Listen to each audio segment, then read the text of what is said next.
আইনের ভিত্তিতে খালেদা জিয়াকে বিদেশে পাঠানোর অনুমতি নেই আইনমন্ত্রী। এরপর আরও জানিয়ে দিচ্ছি, মিয়ানমারের দীর্ঘ সংঘাতে আরও রোহিঙ্গা অনুপ্রবেশের শঙ্কা। এতক্ষণ শুনছিলেন সংবাদ শিরোনাম, এবার বিস্তারিত।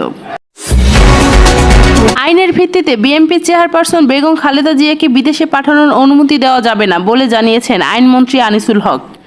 রবিবার রাজধানী বিচার প্রশাসন প্রশিক্ষণ ইনস্টিটিউটে এক অনুষ্ঠান শেষে সাংবাদিকদের প্রশ্নের জবাবে তিনি এসব কথা বলেন। আইনমন্ত্রী বলেন, নির্বাহী আদেশটি একটি আইনের ভিত্তিতে দেওয়া হয়েছে। আমি আইনের বক্তব্য বলছি। নির্বাহী আদেশটি যে আইনের ভিত্তিতে দেওয়া হয়েছে সেই আইনে এখন তাকে বিদেশে যাওয়ার অনুমতি দেওয়া যাবে না। খালেদা জিয়াকে চিকিৎসার জন্য বিদেশে নিতে নতুন করে কোনো আবেদন আসেনি বলেও জানিয়েছেন মন্ত্রী। বেনজির ইস্যুতে সাংবাদিকদের প্রশ্নের জবাবে তিনি বলেন, সরকারি কর্মকর্তা কর্মচারীরা সময়ে সময়ে সম্পদের হিসাব দিয়ে থাকে। নতুন আইনের প্রয়োজন নেই, এখন আইনি প্রক্রিয়া চলছে। কিছু কিছু সৎ মানুষের ব্যাপারেও এখন লেখালেখি হচ্ছে বলে মন্তব্য করেন আইনমন্ত্রী। তিনি বলেন, আমি আপনাদের অনুরোধ করব, সত্য ও তথ্যভিত্তিক সংবাদ প্রচার করুন। দুর্নীতি নিয়ে স্পেসিফিক তথ্য থাকলে সংবাদ করেন, কিন্তু মিথ্যা বা ভুল তথ্য দিয়ে কোনো সংবাদ তৈরি করবেন না। মিয়ানমারের রাখাইনে আরাকান আর্মি ও স্বাধীনতাকামী বিদ্রোহী স্বতন্ত্র গোষ্ঠীর সঙ্গে দেশটির সামরিক বাহিনীর যুদ্ধ চলছে। এই ঘটনার জেরে সীমান্ত পেরিয়ে আবারও টেকনাফে রোহিঙ্গার ঢল নামতে পারে বলে আশঙ্কা করেছেন স্থানীয়রা।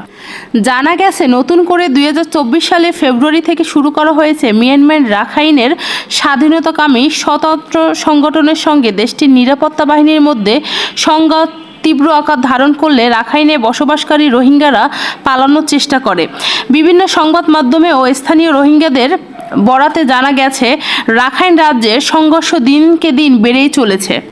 টেকনাফ, শাহপরীদ্বীপ ও সেন্ট মার্টিনের অপর পাশে রাখাইনের মংডুর টাউনশিপ এলাকায় বিভিন্ন সীমান্তে শত শত রোহিঙ্গা নারী, পুরুষ ও শিশুরা অবস্থান করেছেন।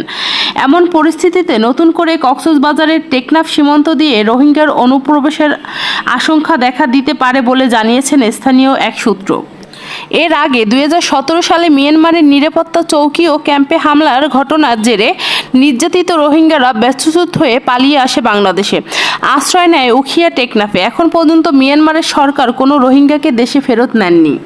জাদিমুরার রোহিঙ্গা নেতা নুরুল আমিন জানান, রাখাইনের মংডু টাউনশিপ শহরের চারপাশে আরাকান আর্মি ও দেশটির নিরাপত্তা বাহিনীর মধ্যে ব্যাপক সংঘর্ষ চলছে।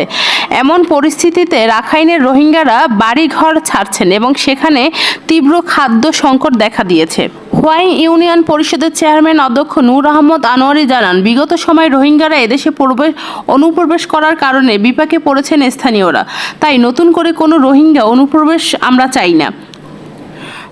পালংখানি ইউনিয়ন পরিষদের চেয়ারম্যান গফুরউদ্দিন চৌধুরী জানান, মিয়ানমার থেকে বাস্তুচ্যুত হয়ে আসা রোহিঙ্গারা উখিয়া টেকনাফে আশ্রয়ের পরে এই দুই উপজেলায় বেরিয়েই চলছে খুন, অপহরণ ও মাদক কারবার। এর জন্য নতুন করে কোনো রোহিঙ্গা যেন সীমান্ত পেরিয়ে আসতে না পারে সেই সতর্কও থাকতে হবে। টেকনাফ ব্যাটালিয়নের অধিনায়ক লেফটেন্যান্ট কর্নেল মহিউদ্দিন আহমেদ জানান, অনুপ্রবেশ ঠেকাতে নাফ নদী ও সীমান্তের কঠোর অবস্থায় রয়েছে বিজিবির সদস্যরা। সার্বক্ষণিক রাখাইনের পরিস্থিতি গভীরভাবে পর্যবেক্ষণ করা হচ্ছে।